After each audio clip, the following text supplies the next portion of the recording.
We just need to hold those things humbly and not turn our particular view of the millennium into, equivalent with the blood atonement or something. Let's talk about eschatology, because we're just going there.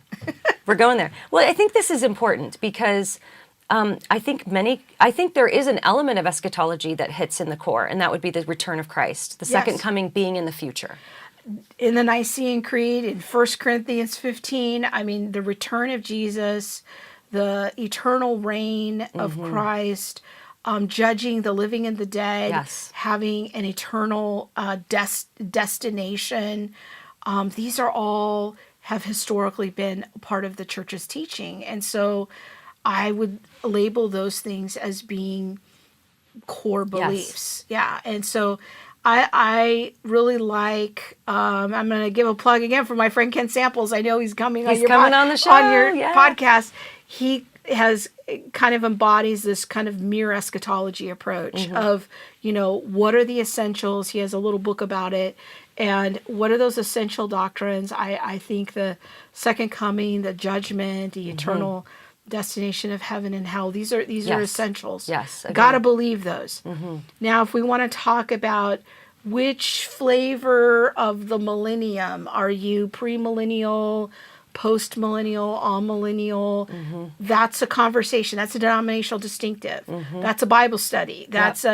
We can have a fun conversation over coffee. You can put forward your verses. I can put forward my verses. We can try to persuade each other. That's cool, but we're not going to part ways. I'm not going to set up a discernment blog that, you're a heretic over a difference on the millennium.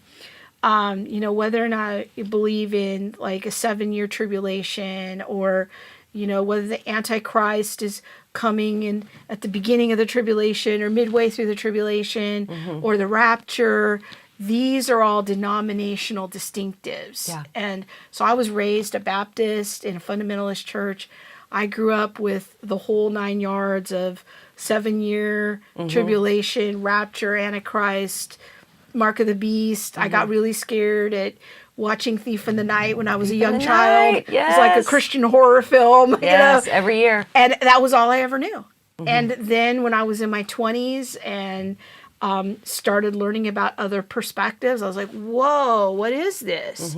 Again, but that's where we have to have discernment. Are we talking about a core belief or a denominational distinctive? Yeah. And I think I couldn't say it better than any of that. So I'll just add one little thing, and that's that I just think Christians, we need to hold all of the core essentials of eschatology that you mentioned: future return of Christ, judgment of the living of the dead, eternal destination of heaven and hell, these things that you mentioned, those are key.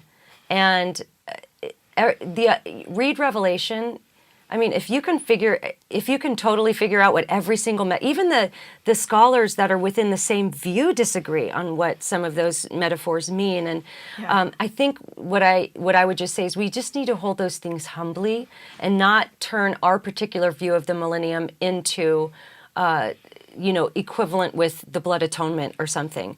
I think that we need to really hold those things humbly and focus on the fact that we, amillennial, premillennial, post, we all agree Jesus is coming again. And how that's going to happen, we might have or when that's going to happen in comparison to other events, we might have some disagreement. But I think that was really well stated.